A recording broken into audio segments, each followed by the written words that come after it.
कश्मीर की वादी में, जहां बर्फीले पहाड़ आसमान को चूमते थे, एक छोटा सा गांव बसता था जिसका नाम था गुलमर्ग। गांव के किनारे एक पुरानी मस्जिद थी जिसके मीनार से हर सुबह अजान की सदा गूंजती।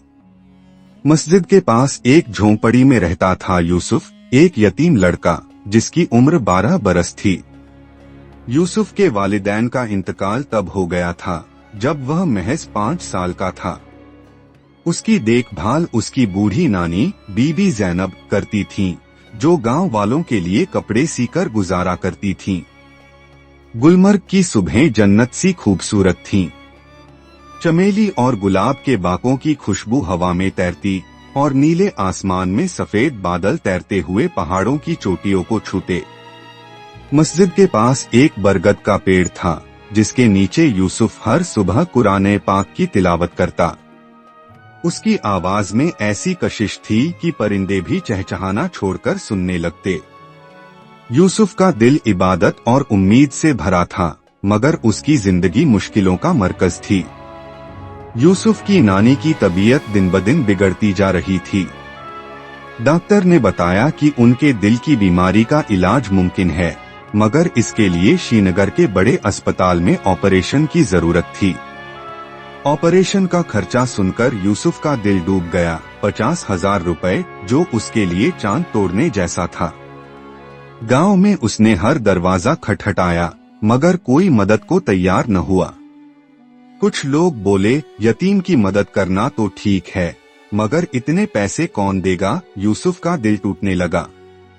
वह रात को मस्जिद की सीढ़ियों पर बैठकर रोया और अल्लाह से दुआ मांगी, ऐ मेरे रब, तू रहमान और रहीम है।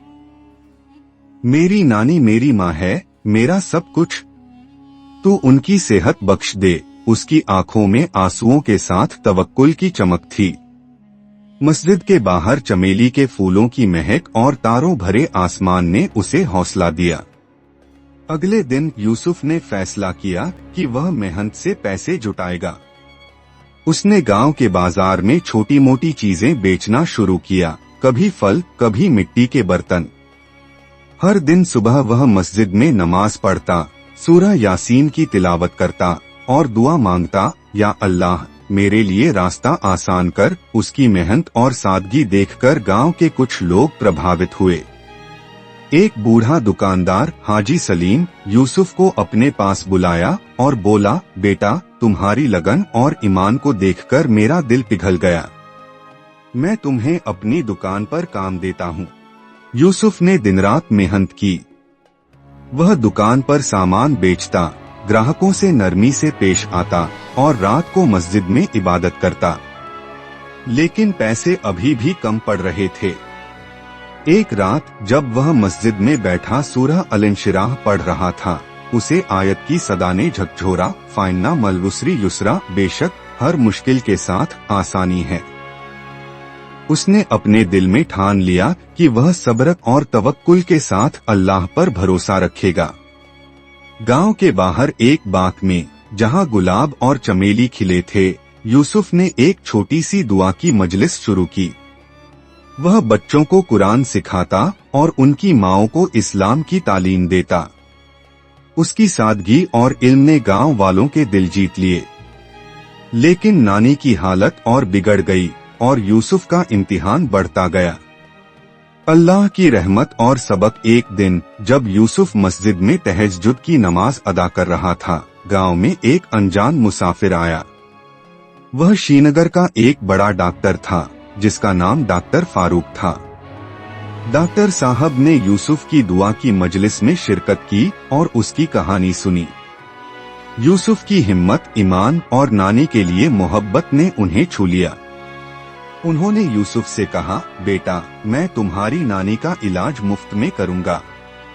यह मेरा अल्लाह को शुक्रिया है क्योंकि तुमने मुझे सच्चाई और तवक्कुल का सबक सिखाया। डॉक्टर फारूक ने नानी का ऑपरेशन किया और अल्लाह की रहमत से बीबी जैनब ठीक हो गईं।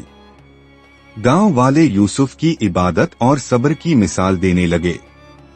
यूसुफ ने मस्जिद के बरगद के नीचे सजदाए शुक्र अदा किया और उसकी आंखों से आंसुओं की झड़ी लग गई। उसने कहा, या अल्लाह, तूने मेरे यतीम दिल को अपनी रहमत से नवाजा। गुलमर्ग की वादी में चमेली की खुशबू फिर से फैल गई। सूरज की किरणें बर्फीले पहाड़ों पर पड़ी और परिंदों ने चहचहाकर यूसुफ की जीत का जश्न मनाया।